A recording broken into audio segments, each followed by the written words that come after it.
Bonjour à tous, chers citoyens de la Cité Libre, et merci d'être venus pour cet exposé que je vais tenter de rendre rapide sur l'enfer, et que j'ai nommé Autopsie d'un dogme, ce qui, vous verrez, est un sous-titre quelque peu ironique. Euh, alors, qu'est-ce qu'on va faire? On va faire quatre choses. Déjà, on va démonter le mot lui-même, enfer. Et on va le faire avec Vermes, ou Vermes, je ne sais pas, historien du Jésus historique, hein, tout à fait sérieux, pour montrer que enfer, c'est une traduction qui écrase euh, quatre réalités qui n'ont rien à voir les unes avec les autres, et que c'est déjà un geste qui représente un saut dans le temps et tout un travail avant même que le débat ne commence. Donc voilà. Mais ça, on va le faire rapidement. Ensuite, on va rapidement poser ce que alors c'est pas facile à faire, mais ce que le christianisme classique dans son orthodoxie. Alors, ça rend les choses encore plus difficiles, mais je vais quand même tenter. Donc, ce sera minimaliste. Affirme de façon précise sur l'enfer et introduire immédiatement les difficultés que cela soulève. Et c'est ici que notre ami Bertrand Russell, philosophe britannique, athée militant, intervient et avec des objections tout à fait sérieuses, aussi bien sur le plan rationnel que sur le plan moral, et que sur le plan rationnellement moral. Donc en 1927, et voir qu'elle recoupe d'une certaine façon, ce que les théologiens formulent, eux, de l'intérieur, évidemment. Ensuite, là, on va prendre un peu plus notre temps, c'est pour cartographier les trois positions, hein, bon, c'est un peu schématique, mais les trois positions en compétition depuis Origène. Depuis le IIIe siècle, mais début du IIIe siècle, donc c'est très tôt en réalité, puisque le canon n'est pas encore fixé, jusqu'à aujourd'hui, à savoir l'universalisme, l'annihilationnisme, ce sont des termes qu'on peut utiliser, et enfin l'orthodoxie révisée, disons. L'orthodoxie, quand je dis orthodoxie, je ne parle pas de la communion orthodoxe, hein, je parle du... alors, ce sera plutôt du côté réformé, puisque c'est ce que je connais, mais voilà, c'est ce que j'ai trouvé de plus avancé, et de toute façon, ça permet de débattre. Et là, dans cette cartographie, en fait, tous nos auteurs, enfin, les deux auteurs que j'ai cités, Vermes et Russell, mais aussi toute la tradition chrétienne, en fait, permet de lire et traverse, en fait, ces positions. Donc, ces trois positions, quatre, universalisme, annihilationnisme et ce qu'on peut appeler l'orthodoxie révisée. Et enfin, on prendra du recul pour essayer de voir et là, on sera historique, ce que ce débat révèle sur la façon dont, disons, une tradition, la tradition chrétienne hein, dans son ensemble, gère euh, une doctrine qui finalement heurte sa propre conscience morale.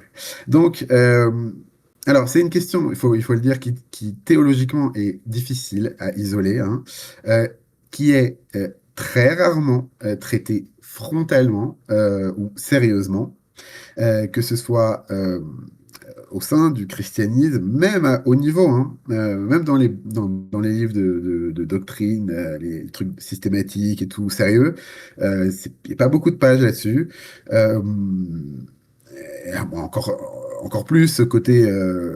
enfin, en fait, à part des spécialistes de l'histoire du christianisme, qu'ils soient côté théologie ou qu'ils soient côté histoire pure, euh, voilà, personne ne s'y intéresse. Pourtant, ça reste intéressant. Voilà. Donc ça, c'était pour commencer. Alors, le problème du mot. Et là, je vais... Voilà, vous voyez... bah non, bah non, merde, ça c'était... bon, voilà. Le problème du mot.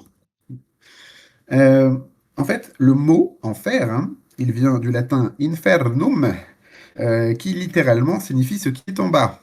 Donc il n'y a ici rien de théologique, c'est une indication de lieu, quoi. Enfin, voilà, c'est topographique.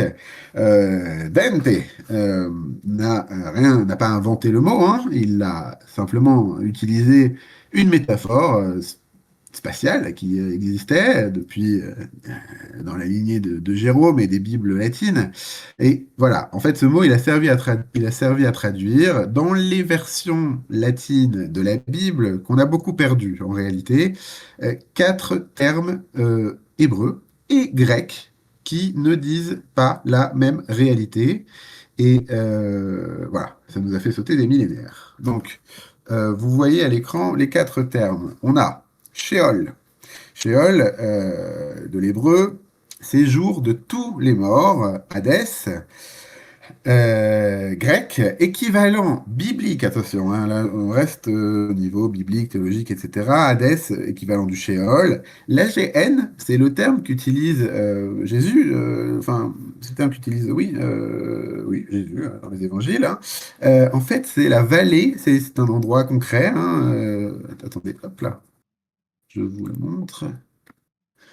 C'est un endroit tout à fait concret. Et en fait, ça lui permet de faire une métaphore du jugement. Et le Tartare, qui nous vient de la mythologie grecque et qui ne trouve qu'une seule occurrence dans le Nouveau Testament. Voilà. Alors, allons-y. Le Sheol hébreu, c'est le séjour des morts, donc tous les morts, bons et mauvais, confondus. Et ce n'est pas, c'est ça qui est important, je reviens en arrière, attendez, hop. Ce n'est pas un lieu de punition. Du tout. Il n'y a aucune connotation punitive ici. C'est un lieu d'absence, d'ombre et de silence. Alors, c'est simple. Alors, on retrouve ça euh, notamment dans le psaume 88-13. C'est le pays de l'oubli. Je prends les psaumes parce qu'ils sont assez anciens, mais on retrouve aussi en Ézéchiel tout un tout un, toute une, mince, faudrait que je retrouve, attendez, ouais, je vais pas retrouver, mais en Ézéchiel, tout descend, il y a une prophétie où, si vous voulez, tout descend dans le Sheol, arbres, royauté, personnes, même des choses. Donc, enfin voilà, vous doutez bien il parle de tir en fait. Vous doutez bien que c'est pas, enfin, on punit pas des arbres. Voilà. Euh, L'Hadès grec. Pour ce qui est de la traduction grecque de l'Ancien Testament, donc surtout la Septante, reprend la même idée euh, que le Sheol, pas de dimension punitive. Ensuite, alors l'AGN, là c'est un lieu géographique précis, comme je l'ai dit, c'est la vallée du Hinnom, qui existe toujours au sud-ouest de Jérusalem, et en fait à l'époque c'est là que l'on brûlait les ordures de la ville. Et c'est aussi là que, selon la légende, on sacrifiait, enfin selon la légende, selon l'Ancien Testament en fait, on sacrifiait des enfants sous des rois considérés comme idolâtres par l'Ancien Testament, notamment Akaz et Manassé. Et Jérémie en a fait un lieu maudit. Donc, quand Jésus parle de la gêne, il parle d'un endroit précis et en même temps en s'inspirant à la fois de Jérémie et Ézéchiel. Voilà. Euh, et donc, au 1er siècle, la gêne, c'est devenu, dans le judaïsme palestinien, une image très puissante de jugement et de destruction. Et quand Jésus l'utilise enfin, quand le personnage ou Jésus l'utilise, il mobilise en fait une référence que tout le monde comprend. Et c'est pas on n'est pas encore dans comment dirais-je, une description de l'au-delà, quoi. C'est pas, voilà, c'est culturel. Il y a rien de, voilà, y a rien de métaphysique là-dedans. En fait, et pour le dernier terme, le tartare, en fait, il apparaît qu'une seule fois en grec dans sa deuxième, c'est très court, hein, sa deuxième épître, sa deuxième épître, verset 4 du chapitre 2. Et là, en fait, ça désigne, et donc c'est très grec, l'endroit où sont enchaînés les anges déchus. Donc c'est clairement un emprunt à la mythologie grecque, hein, puisque il faut comprendre que le contexte global, hein, attention, avec ses sous-régions, mais le contexte global du premier siècle de cette région, c'est le contexte hellénistique, hein, 3-4 siècles avant Alexandre, et Rome, en fait, ne va pas imposer, enfin voilà, il y a le latin, bien sûr, mais voilà, on parle le grec koiné, c'est la langue, à la fois la langue du commun, et aussi la langue des cultivés pour ceux qui le parlent bien. Alors, c'est la langue, c'est comme l'anglais, quoi, hein, le grec koiné. Qu'il soit imposé. Non, il n'est pas imposé, qu'il soit habitué, que les gens se soient habitués ou voilà, que ce soit le truc classique, la façon classique de parler entre internationalement, j'ai envie de dire. Alors, et Vermès, ici, il montre que Jésus s'inscrit finalement dans un univers juif, hein, du premier siècle où la gêne fonctionne tout de même comme image du jugement imminent, Euh, mais pas comme idée de punition, euh, encore moins comme idée de punition permanente. C'est plutôt au contact. Ça, je pourrais vous donner toutes les sources. J'ai vraiment pris Vermès au sérieux. C'est dans le contact progressif avec la philosophie grecque et sous les contraintes des églises ou de l'église, même si ça n'a pas de grand sens, mais de l'église des deuxième et troisième siècles, donc avant que le canon soit fixé, que le concept va se systématiser et se figer avec Hadès, GN, le tout sur une idée d'éternité. Voilà. Donc, il y a déjà une première leçon à retenir, c'est que quand Russell dit enfer, quand Dante dit enfer, quand un protestant ou un catholique du XXIe siècle dit enfer, il ne parle pas du tout nécessairement de la même chose. Et les historiens et théologiens sérieux le savent bien. Voilà pour le mot enfer. Ensuite, alors, ce que, euh, ce que la doctrine chrétienne classique affirme, hein, ce serait ça. Euh, on peut en formuler jusqu'à aujourd'hui, hein, dans les trois grandes confessions chrétiennes, protestantes, catholiques et la communion orthodoxe. Euh, donc, c'est bien une condamnation, hein. Cette condamnation, elle est punitive, c'est-à-dire que c'est une sentence, hein, clairement délibérée. C'est une condamnation qui est consciente. La souffrance est vécue de l'intérieur, hein, et c'est une condamnation sans fin, éternité, pas de période temporaire. Ces trois éléments, c'est ce qui constitue, on peut le dire, la doctrine classique euh, jusqu'à aujourd'hui, avec un milliard de nuances, hein, bien sûr, et des théologiens qui ne sont pas d'accord, c'est ce qu'on va voir après. Mais si on prend les canons, si on prend voilà, si on prend le, le catéchisme catholique, si on prend les grands canons historiques protestants, et chez chez les orthodoxes, c'est pareil. Voilà, ça constitue la doctrine classique, elle est partagée donc, et on peut donc parler de dogme. Parce que je veux dire, ça a fait, c'est tranché depuis, sans être, comment dirais-je, pour un protestant, parler de dogme, c'est toujours un peu bizarre parce que il n'y a pas de, je veux dire, pour nous, c'est pas, il y a aucune confession, rien n'est, il n'y a pas d'autorité au-dessus de Dieu et donc de sa parole via l'écriture, euh, mais on peut parler, je peux parler de dogme au sens où on a quelque chose de fixé depuis très longtemps. Alors, avant d'aller plus loin, je vais faire une petite remarque tout de même, avant de passer à Russell d'ailleurs. Euh, c'est que vous êtes d'accord par définition, ce qui arriverait après la mort, vie ou absence de vie, rien, ou même la question de savoir si euh, le après la mort aurait une réponse qui aurait un quelconque référent réel, empirique. Bon, on est d'accord que c'est hors de portée de l'expérience humaine. Je veux dire par là que personne, on n'a jamais démontré, je crois, enfin, sauf erreur, hein, que quelqu'un en soit revenu et nous a dit, ah bah, oui, il n'y avait rien, voilà. Ou, bah, je peux vous dire qu'il y a quelque chose, ou en fait, je peux vous dire que la question n'a pas de sens, hein.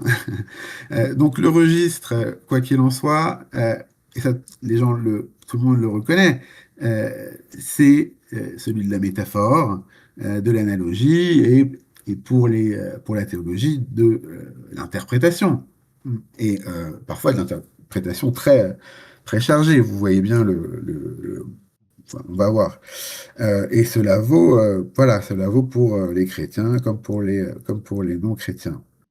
Euh, Cela a façonné en fait l'histoire du débat. Ce que je viens de dire, c'est pas anecdotique parce que euh, finalement de Origène mais on va le voir après, de Origène à Augustin, etc., à Thomas, à, à la Réforme et jusqu'à aujourd'hui, cette impossibilité d'en parler et d'être obligé d'en parler de façon métaphorique et de façon voilà, fait que ça a structuré justement euh, le débat. Et c'est finalement euh, au Moyen Âge que une doctrine assez concrète s'est élaborée, ce qui a rendu la chose imaginable. Ce qui est marrant, c'est que c'est Thomas d'Aquin qui est pas le mec le plus hardcore de la Terre. Mais bon, comme il était très systématique, bah, il l'a formulé et ça a tout simplement rendu la chose euh, imaginable et donc attaquable moralement. Et précisément, c'est ce que Russell pour, va attaquer dans sa conférence de 1927. Vous avez la phrase, hein, je crois, oui, I do not myself feel that any person who is really profoundly human can believe in, dans un punissement qui dure en permanence. Oui, il le dit vis-à-vis de, bah oui, parce c'est la parabole de Lazare et du riche. Mais bref, c'est pour ça que,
n'existent que parce que Dieu les maintient dans l'être, du moins.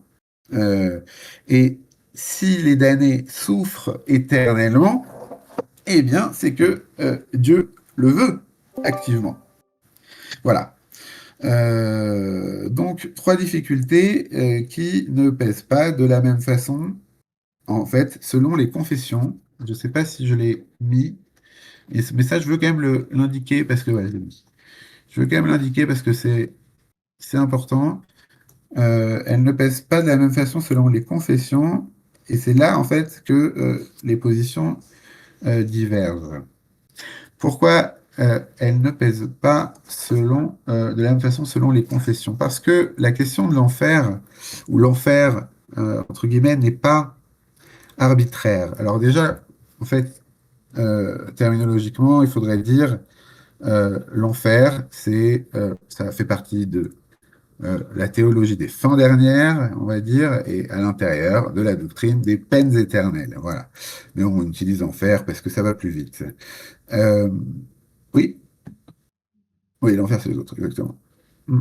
Mais ce n'est pas arbitraire, il faut le comprendre, parce que euh, tout, euh, tout le christianisme, mais d'ailleurs, pas que le christianisme, hein, le judaïsme aussi, s'inscrit dans une logique d'alliance ou relationnelle entre Dieu et l'homme. Ça traverse absolument toute la Bible, Ancien et Nouveau Testament.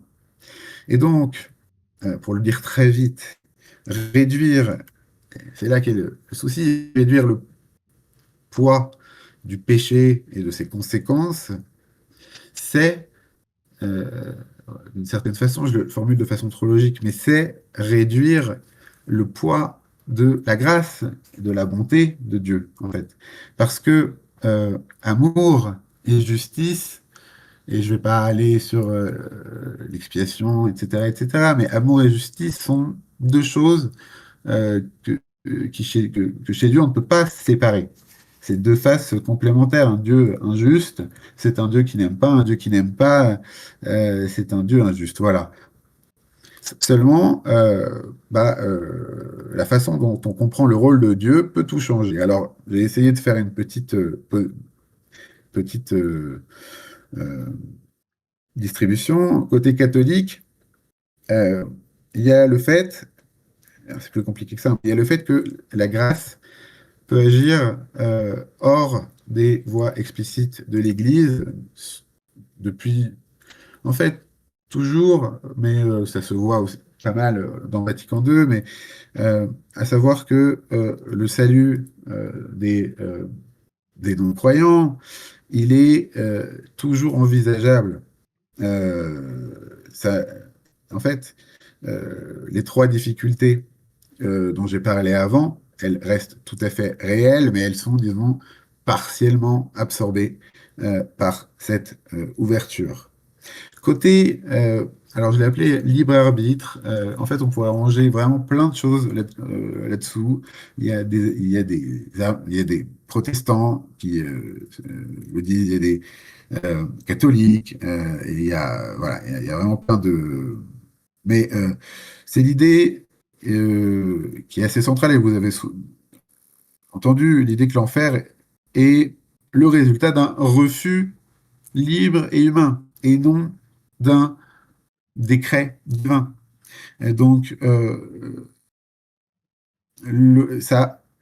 disons que ça atténue l'objection sur l'amour de Dieu. Dieu a tout fait pour sauver jusqu'au dernier moment, hein, et celui qui irait en enfer, il a refusé jusqu'au dernier moment, quoi. Voilà, c'est ça, c'est ça ça insiste vraiment sur l'aspect de liberté.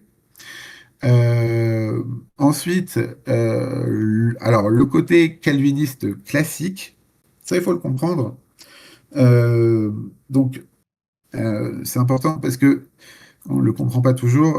Dieu choisit activement, donc c'est ce qu'on appelle la prédestination, qui existait déjà chez Augustin, soit dit en passant, mais Dieu choisit activement ce qu'il sauve. En revanche, la damnation relève d'une permission.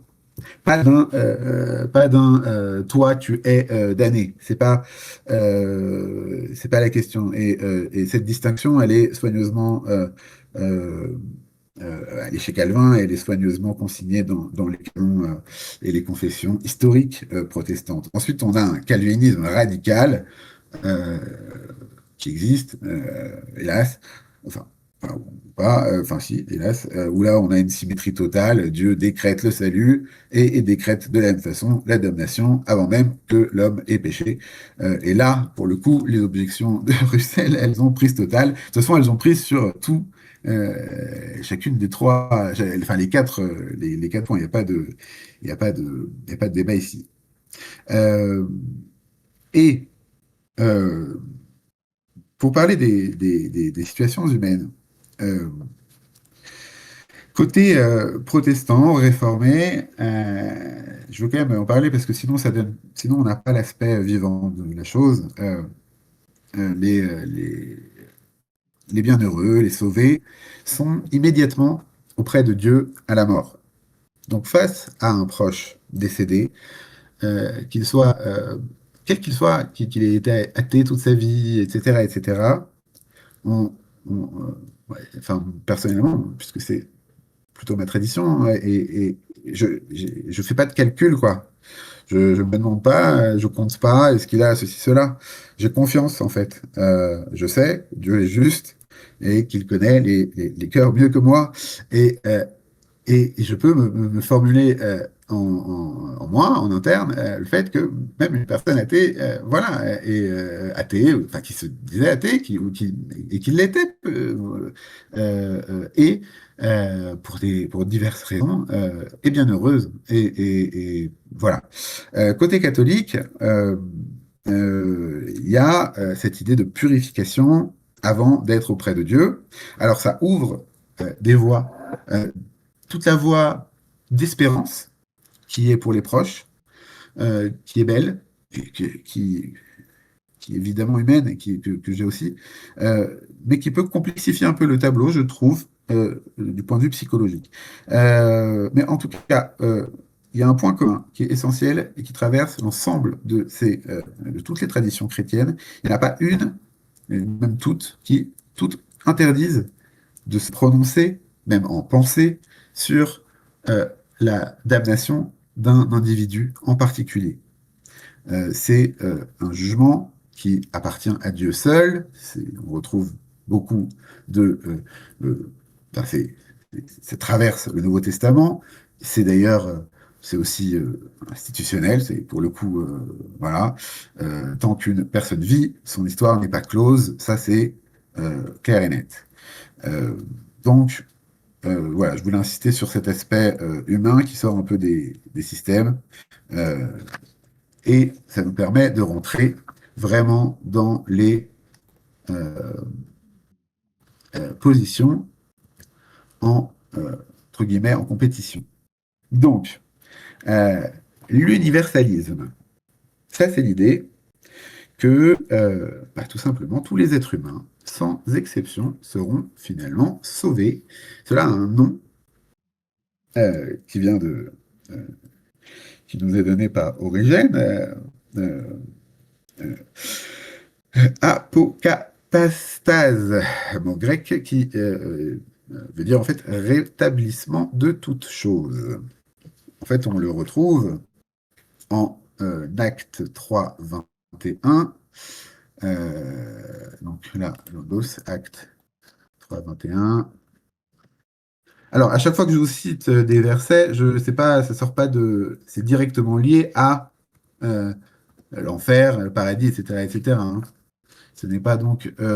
C'est lui que le ciel devait accueillir jusqu'au temps du rétablissement de tout ce dont Dieu a parlé par la bouche de ses saints prophètes d'autrefois. Et en fait, on est dans dans ce contexte. Euh, et en fait, le représentant le plus connu, le plus vieux et le plus connu de ce courant, disons, c'est Origène, donc au IIIe siècle, ce qui est, faut le savoir, ce qui est en fait très, très très tôt hein, pour le christianisme, hein, puisqu'encore une fois, le canon ne se fixe qu'au 5e siècle. Hein, on n'a pas du tout, au 3e siècle, on n'a pas encore, sauf ouais, non, il n'y a pas encore Chalcédoine, par exemple. Hein, donc voilà. Et il faut savoir que, il faut savoir que ça a été condamné. Donc, voilà, à l'époque, hein, bien sûr. Et la logique, elle est simple, hein, si Dieu est infiniment bon, si toute la création dépend entièrement de lui, impossible qu'il se satisfasse d'une création partiellement damnée. Le mal ne peut pas avoir le dernier mot sans qu'il y ait quelque chose qui structure, sans que finalement la bonté divine euh, soit limitée. Et l'enfer pour Origène, en fait, c'est un feu qui purifie. C'est on va dire une thérapie un peu sévère, mais pas du tout un châtiment sans issue. Et ici, historiquement, donc en dehors de toute confession, Vermes, je ne sais pas comment est-ce qu'on le documente, il documente ce qu'il s'est passé ensuite. En 400, Origène est condamné, puis par un décret de l'empereur Justinien en 543, qui va trancher la question de doctrine. Et en fait, ce qui montre, ce que Vermès indique, c'est que la position universaliste, elle n'a pas perdu parce qu'elle était moins bien fondée sur les textes. Alors bon, moi voilà, je donne pas mon avis ou quoi, je le dis parce que c'est quand même une référence historique. Elle n'a pas perdu parce qu'elle était moins bien fondée sur les textes, elle a perdu politiquement. Mais on va y revenir plus tard. Euh, alors, tac, tac, tac. Euh, oui, toujours dans ce cadre, au XXe siècle, dans le cadre réformé pour le coup, Barth, théologien protestant, probablement le plus influent du XXe siècle, finalement, il le dit, il dit je ne dis pas que j'enseigne l'apocatastase, mais je ne dis pas non plus que je ne l'enseigne pas. Côté catholique, Saint Balthazar, qui par ailleurs est un théologien de premier plan sur bien bien des choses, qui est cité, été cité abondamment notamment par Jean-Paul II, il défend, c'est lui qui défend, et c'est ce qu'on entend souvent dans les milieux catholiques, qu'on peut voir qu'il faut au moins espérer que l'enfer soit vide. Voilà. C'est ça, c'est le côté catholique. Euh, en fait, à l'universalisme, on peut se dire que Russell, il réagirait euh, relativement favorablement, s'il accepte que des chrétiens existent. Bon, il noterait euh, avec ironie que la position a finalement été écrasée, notamment par le pouvoir, l'institution, et que d'autant qu'il y a des appuis textuels qui sont considérables, hein, il y a plein de passages qui parlent de tous, de réconciliation, etc., etc. Donc, je pense que oui, c'est probablement la doctrine qui existe depuis le début jusqu'au XXe siècle, qui serait la plus acceptable aux yeux d'une critique externe, moralement du moins. Le fait est que les tous, si on fait de l'exégèse, ne désignent pas vraiment chaque individu. Euh, Dans Romains 11, par exemple, faire miséricorde à tous, cela concerne euh, le mouvement historique d'Israël et des nations, et pas une liste de personnes sauvées. Alors, l'annihilationnisme, deuxième grande position. Alors là, les non sauvés ne souffrent pas éternellement. Ça existe vraiment. Euh, c'est notamment aux États-Unis, il cesse d'exister. Ce qui fait que, en fait, l'immortalité de l'âme, et notamment de l'âme tout court, en fait, de l'âme et du corps, puisque il n'y a pas vraiment de division à ce niveau-là euh, chez les chrétiens, ne serait pas un acquis de l'être humain. Ce serait quelque chose accordé aux sauvés, mais quelque part refusé aux autres qui disparaissent tout simplement. Euh, Historiquement, donc je reviens à Verbe, Metz, lui, il fournit l'arrière-fond de ça. C'est le Sheol hébreu, bien sûr, le séjour de tous les morts, pas de dimension particulièrement punitive. En fait, l'annihilationnisme renoue avec quelque chose d'assez ancien, antérieur au système grec, finalement antérieur, parce que c'est le système grec qui a ajouté bah, dans, dans un mélange, hein, dans une forme de superposition, mais qui a ajouté l'aspect punitif. Et on peut, voilà, justement, on peut prendre du concret. Euh, oui, voilà, Ézéchiel, il fait descendre dans le Sheol le pharaon, les arbres, les nations magnifiques, tous ensemble.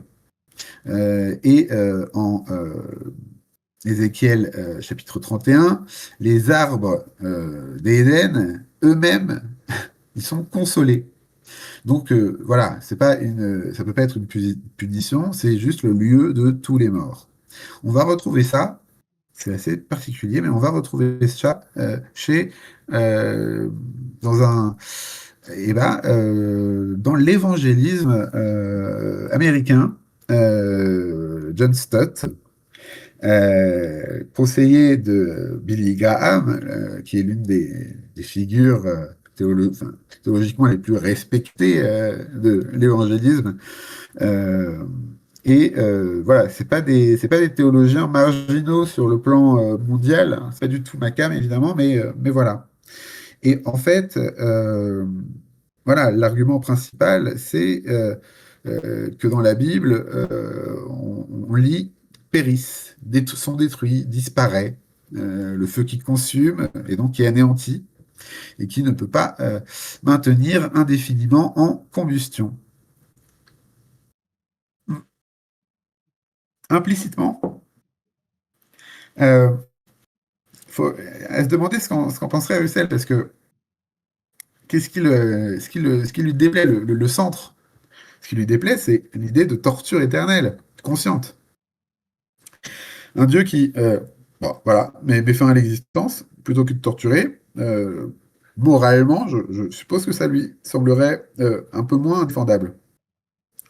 Le souci, je vais assez vite hein, sur l'exégèse, c'est que le mot grec qui signifie anéantir dans ce contexte, c'est et qui donc est lié à la gêne, c'est apolomé.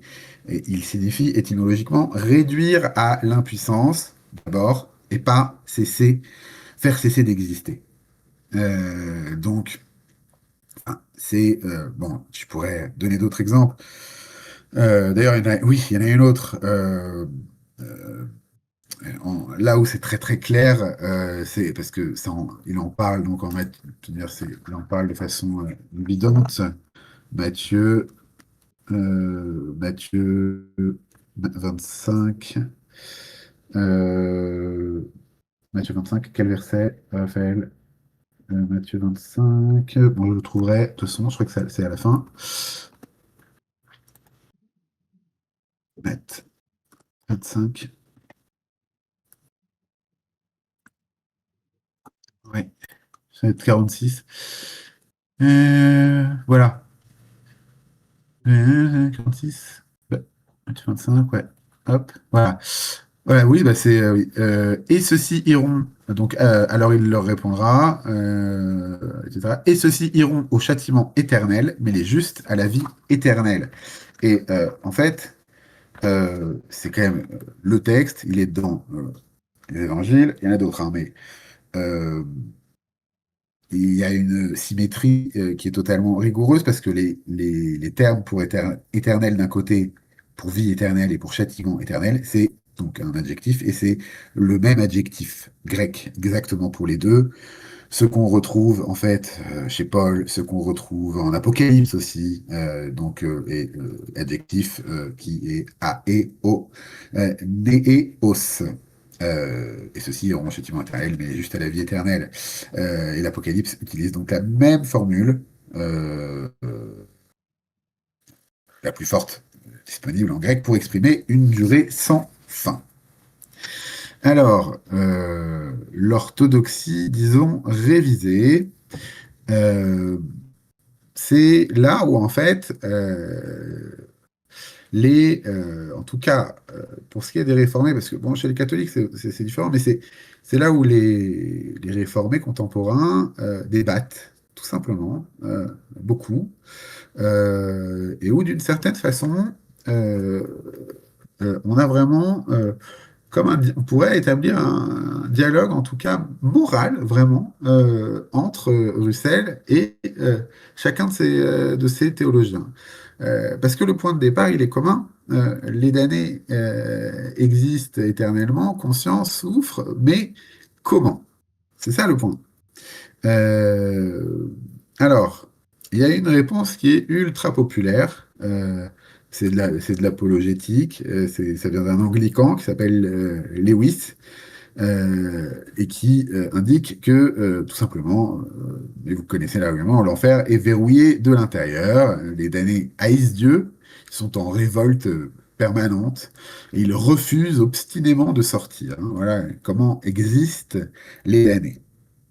Et c'est une vision qui cherche finalement à répondre de façon quand même un petit peu populaire, un petit peu à l'ancienne, quand même, je trouve. Hein. Mais ça date du milieu du XXe siècle. Hein. Euh, c'est une vision qui cherche à répondre à l'objection sur l'amour de Dieu, au sens où Dieu respecte la liberté de ceux qui le rejettent jusque, euh, voilà, même en enfer, quoi. Et là, je pense que Russell, il attaquerait très fort cette idée. Oui, puisqu'il a cette phrase, There is a certain pleasure in contemplating wailing and gnashing of teeth. Voilà, l'idée qu'il y aurait un plaisir, etc., etc. Euh, et en fait, il y a des vraies objections. Alors, c'est évident, il y a des objections sérieuses à cette image. La première, elle est toute bête, c'est qu'il n'y a aucun texte dans la Bible qui parle de damnés en révolte contre Dieu. Hein. Même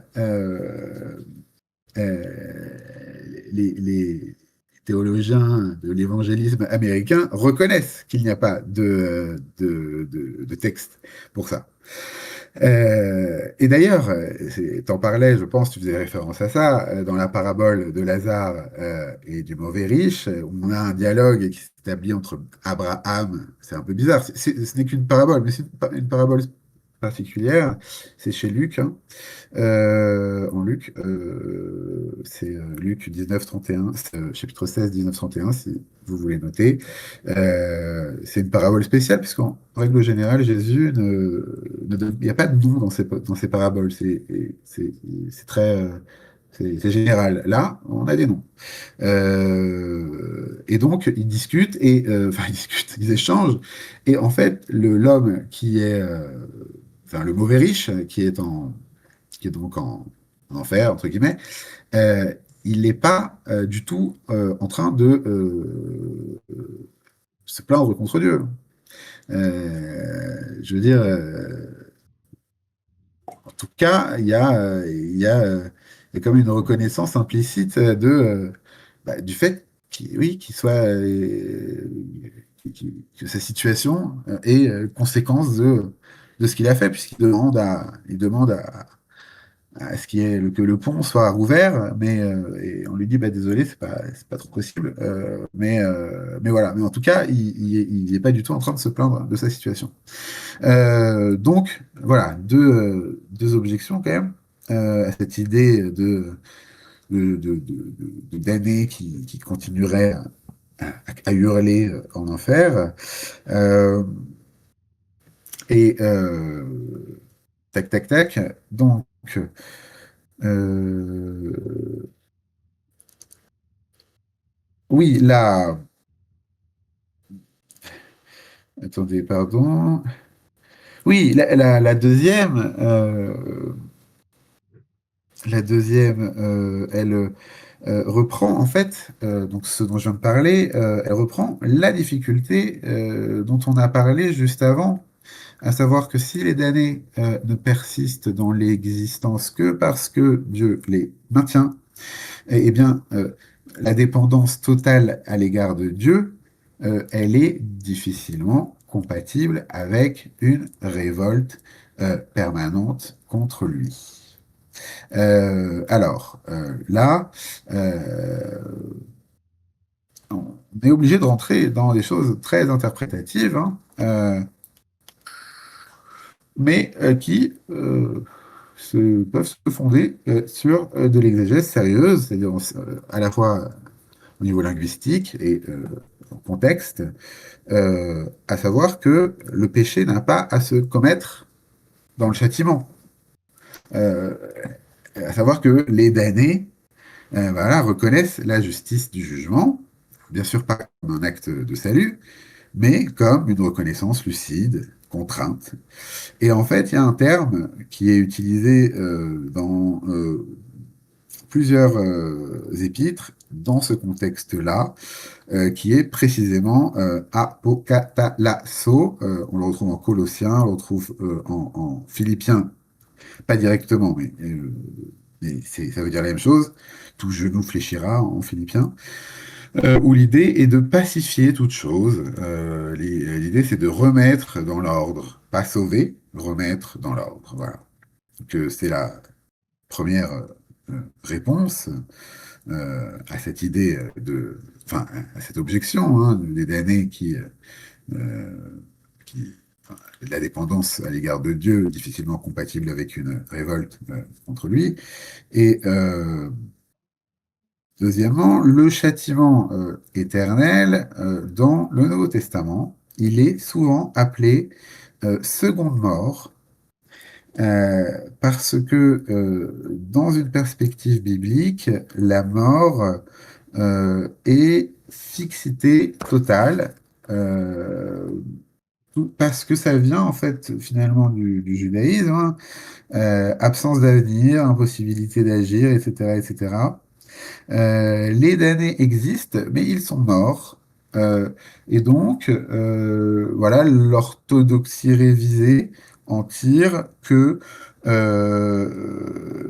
les damnés, en fait, ont un regard lucide, douloureux sur une vie gâchée, mais c'est figé. Donc ça, c'est l'idée de la seconde mort. Et en fait, ce qui est intéressant, c'est que ce n'est pas du tout nouveau. C'est une pensée ancienne hein, de l'Église que reprend la tradition réformée, puisque Augustin, en fait, c'est ce qu'il évoque quand il parle d'une forme de paix, c'est ce qu'il dit, espèce de paix, pour les damnés. Ils accomplissent malgré eux la vocation de toute créature qui est de manifester quelque chose de Dieu, même douloureusement. Hein, on le voit dans le chapitre 21 de la cité de Dieu. Alors, est-ce que Russell serait content? Non, ça c'est sûr. Mais disons que ça dissout, je trouve. Alors attendez, je vais boire de l'eau parce que. Hop.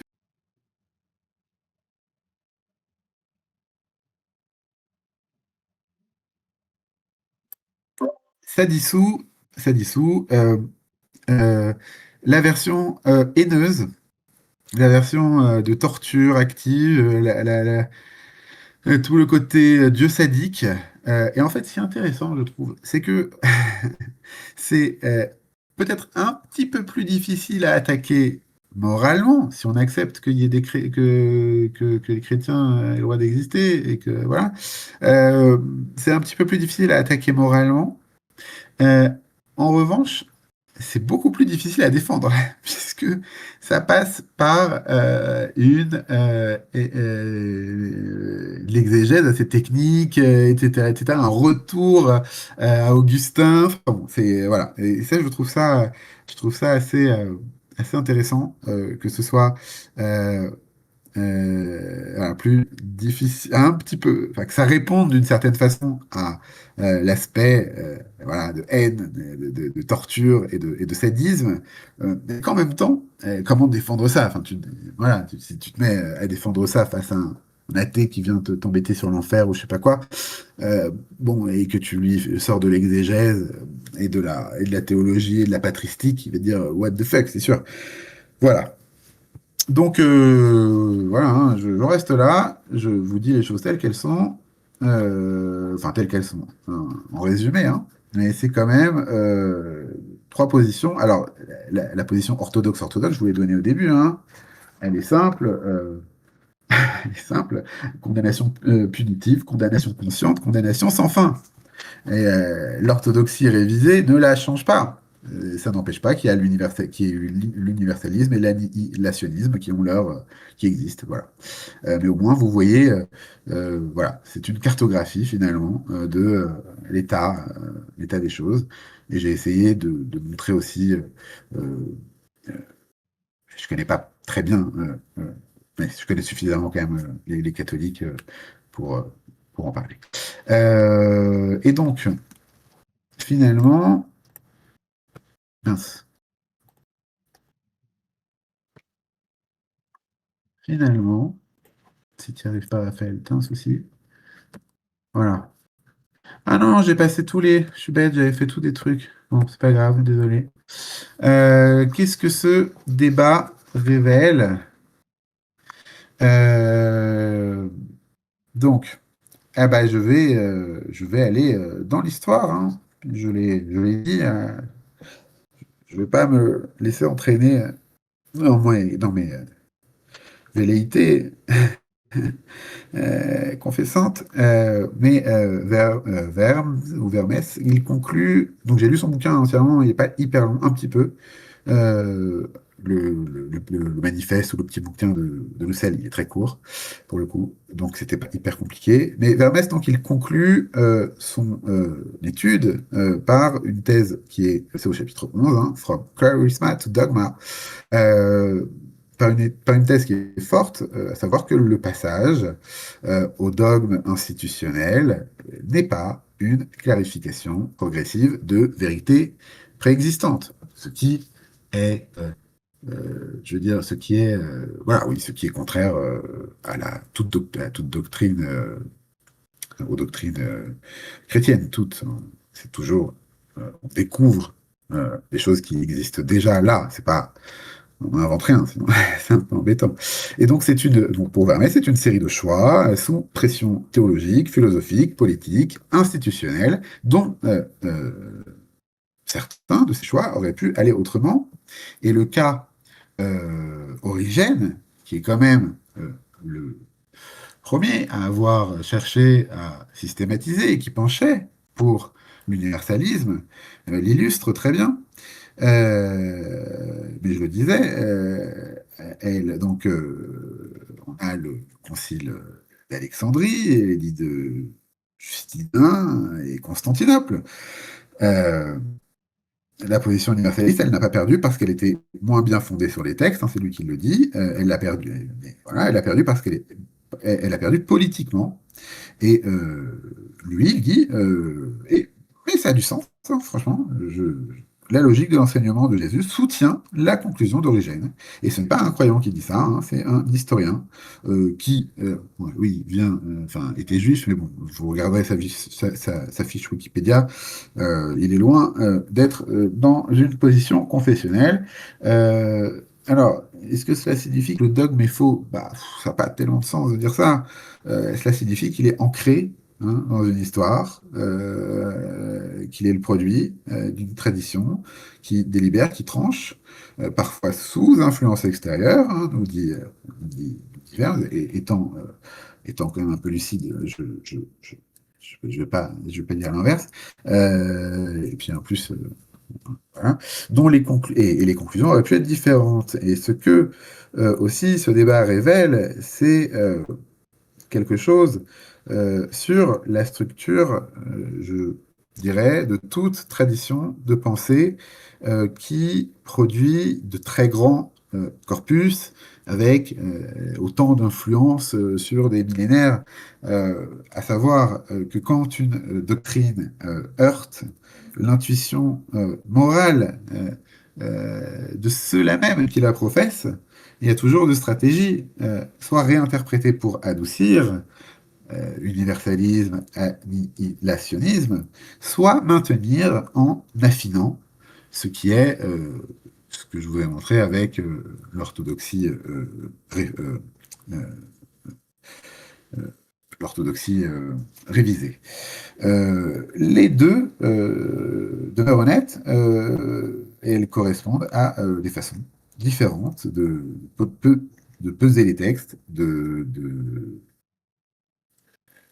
façon différente de peser les textes, la tradition et la conscience morale. Et donc, si on sort de la morale, enfin, du moralisme, Russell avait plus que raison de pointer ces tensions. Je parle de tensions, parce que je viens de dire, sortons de la morale. Euh, En revanche, ce qui est plus euh, comment dirais-je, ironique, c'est que implicitement, si vous pourrez lire son texte, il dit clairement que les chrétiens ne voyaient pas ces tensions, ce qui est faux depuis Origène, au moins. Euh, et puisque toutes ces questions ont été posées, euh, et qui va, bah, l'historien va confirmé depuis l'extérieur, à savoir que le débat n'est pas tranché par les textes, mais par la politique. Alors, voilà, hein, je ne crois pas avoir fait beaucoup d'apologétique ici. Euh, c'est clairement pas tout ça des raisons de croire. Oui, je vous l'ai pas dit, mais bon, moi j'ai jamais entendu enfin, c'est pas des questions qu'on aborde, même pas en théologie, hein, c'est vous dire. J'ai trouvé des thèses, encore une fois, hein, d'histoire et d'historiens du christianisme et en théologie, pas du tout sur la morale, très spécifique. Donc, c'est éventuellement une raison de regarder l'histoire du christianisme avec un petit peu plus de curiosité que la caricature le fait. Euh, et voilà, j'en reste là. Vous pouvez donner vos avis, poser des questions. Et moi, j'ai pas donné ma propre vision des choses. J'en ai pas vraiment, mais voilà. Enfin, j'ai rien de spécifiquement construit là-dessus, mais voilà, si vous voulez intervenir, n'hésitez pas. Je pense avoir tenu, alors que c'est une affaire compliquée, dans les temps.